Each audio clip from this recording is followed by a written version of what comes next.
Ganjar Pranowo menyatakan akan memprioritaskan sumber daya manusia di Papua. Pernyataan itu disampaikan Ganjar saat berkunjung ke Jayapura, Papua, Selasa 21 November. Soal prioritaskan SDM Papua itu disampaikan Ganjar selesai menyerap aspirasi dari kelompok pendukungnya soal pendidikan di Papua yang belum merata. Ganjar mengatakan bahwa Papua sebenarnya memiliki potensi sumber daya alam, kemaritiman, dan pariwisata yang baik.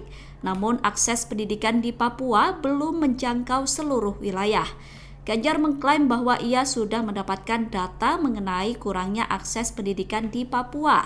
Capres dari PDIP itu berjanji akan mencarikan solusi demi mengatasi persoalan sumber daya manusia di Papua. Ganjar mengatakan bahwa pembangunan SDM di Papua menjadi salah satu prioritas yang akan ia kerjakan.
Download Tribun X sekarang, menghadirkan lokal menjadi Indonesia.